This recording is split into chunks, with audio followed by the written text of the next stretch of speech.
안녕하세요. 시원 따뜻한 이원 오주윤 원장입니다. 등 열감 때문에 자려고 누우면 등이 화끈거려서 잠도 잘 못 자고 옆으로 누워서 자야 되는 분들이 있습니다. 등에서 열이 나는 증상을 등 배자를 써서 배열증이라고도 하는데요. 배열증은 등 열감 외에도 등이 뻐근하게 결리고 등에 뭐가 붙어있는 것처럼 답답함을 느끼기도 합니다. 배열증을 호소하는 분들은 등 한가운데 척추 부근에서 열감을 주로 느낍니다. 등에서 시작된 열감이 심해지면 척추 따라 올라가면서 목 뒤까지 열이 나기도 하고요. 뜨거운 부위가 척추 가운데에서 양옆으로 점점 번져가기도 합니다. 특히 자율신경계가 척추를 따라 큰 줄기를 형성하여 전신으로 뻗어나가기 때문에 등은 자율신경계 건강과 밀접하게 연결되어 있습니다. 그러면 등에서 왜 열이 날까요? 오늘은 등 열감이 자율신경 문제로 나타나는 경우를 함께 살펴볼 거고요. 등 열감의 자율신경 치료 포인트도 함께 알려드리겠습니다. 배열증이 생기는 가장 많은 경우가 자율신경계가 과부하에 걸렸을 때입니다. 오랫동안 장거리 운전을 갔다 온 뒤에는 한참 있다 차를 만져봐도 여전히 본네트 부위가 뜨겁잖아요. 차가 오래 달렸기 때문에 차 엔진이 식는데도 오래 걸리는 거죠. 우리 몸도 차와 비슷합니다. 차가 과열되듯이 우리 몸도 과열되면 등 열감이 생기게 됩니다. 배열증을 호소하는 분들을 보면 하루 24시간 바쁘게 지내는 분들이 많습니다. 하루 종일 신경을 써야 하는 분들도 많고요. 직장 업무, 공부, 사업 등으로 머리를 쉬지 못하는 분들이 자율신경계 과부하가 잘 오는 거죠. 차를 많이 타면 잔고장이 많아지듯이 이렇게 계속 달리면 우리 몸도 과열되고 고장납니다. 나는 일도 딱히 안 하는데 등열감이 생겼어요 하시는 분들도 계실 건데요. 이분들은 부지런하셔서 집에 가만히 계시지 않는 분들이 많으세요. 집에서 살림도 하시고 자녀분들 케어도 열심히 하시고 늘 책임감을 가지고 최선을 다하시는 분들이죠. 가족 걱정하시느라 자율신경계를 많이 혹사시키는 분들입니다. 이분들도 자율신경계가 오랫동안 과로한 뒤에 등 열감이 나타나는 경우가 많습니다.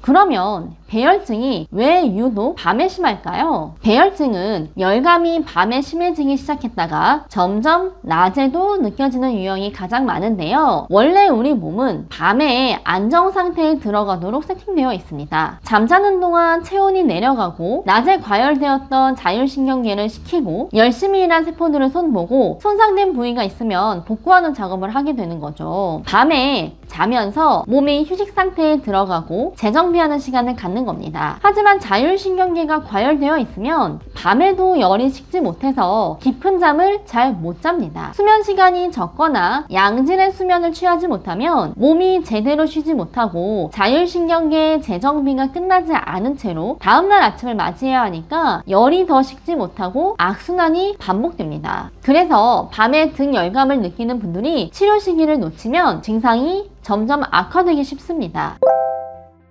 그러면 내가 자율신경계 과부하 상태인지 어떻게 알 수 있을까요? 등열감 환자분들에게서 자주 보여지는 증상 3가지를 알려드릴게요. 이 증상들이 등열감의 치료 포인트가 됩니다. 이 중에 한 가지라도 해당된다면 자율신경계 안정이 필요한 상태라고 보시면 됩니다. 첫 번째는 등이 자주 결립니다. 늘 마음도 바쁘고 할 일도 많아서 자율신경계가 과로하면 등이 잘 뭉칩니다. 등이 단단하게 뭉쳐서 누르면 아프기도 하고 등을 숙이거나 좌우로 몸을 회전했을 때 자주 결립니다. 자율신경계가 과부하에 걸려서 등이 잔뜩 굳어버리고 그 주변으로 열이 갇혀서 등이 뜨겁고 화끈거리는 거죠. 그래서 등이 뭉치는 걸 풀고 긴장을 풀어서 순환을 도와주는 것도 등 열감에 도움이 됩니다. 두 번째는 호흡이 잘 안 됩니다. 자율신경계가 흉곽을 넓혔다 좁혔다 하면서 호흡을 조절하고 있는데요. 하루하루 바쁘게 살면서 자율신경계의 과부하가 쌓이면 몸에 힘이 들어갑니다. 힘이 들어도 억지로 하기 위해서 이를 꽉 악무는 것처럼 몸도 잔뜩 힘을 줍니다. 그러면 호흡하는 흉곽도 잔뜩 긴장하게 되거든요. 특히 등, 횡격막, 호흡 근육이 함께 긴장하면서 숨을 충분히 들이마셨다가 내쉬는 게 잘 안 됩니다. 지금 영상 보시면서 한번 호흡을 같이 해볼까요? 가슴에 손을 대고 숨을 들이마셨다가 내쉬어 보시고 가슴 아래 갈비뼈 부위에 손을 대고 숨을 들이마셨다가 내쉬어보세요.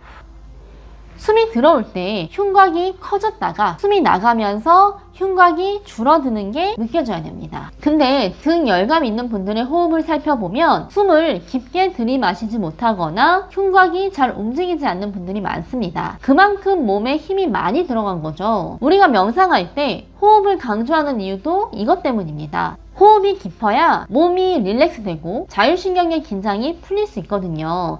그래야 온몸에 산소가 충분히 들어와서 순환도 잘 되고 온도 조절도 잘 되어서 열감도 줄어들게 됩니다. 그래서 배열증 환자분들에게 호흡은 굉장히 중요한 포인트입니다. 호흡 기능이 좋아져야 등열감이 사라집니다. 세 번째는 소화가 잘 안 됩니다. 자율신경계 조절 기능에 문제가 생기면 가장 쉽게 느껴지는 증상이 소화 기능이 떨어지는 겁니다. 호흡도 안 되지만 위장 운동도 잘 안 되는 거죠. 식욕이 줄어들고 소화도 잘 안 됩니다. 위장을 조절하는 자율신경이 등에서 나오기 때문에 자율신경계가 힘들면 소화가 안 되고 위장이 딱 멈춘 느낌이 많이 듭니다. 위장이 편해지려면 자율신경계 기능이 회복돼야 하는 거죠. 그래서 등 열감이 있으면서 소화 기능이 떨어진 분들이라면 위장 기능이 좋아져야 등 열감이 함께 좋아질 수 있습니다. 오늘은 배열증 치료 포인트로 등 결림, 호흡, 소화 이 세 가지를 알려드렸습니다. 등 열감은 단순히 등만 치료한다고 되는 게 아니라 전신을 조절하는 자율신경을 치료하는 것이 포인트이기 때문에 이 세 가지 증상이 해결된다면 등 열감이 좋아질 수 있습니다. 내 자율신경계가 너무 혹사당하고 있는 것 같다면 몸에 휴식을 주는 연습도 해보시고 자율신경 건강을 지킬 수 있도록 적극적으로 치료받으시는 것도 필요합니다. 오늘 영상도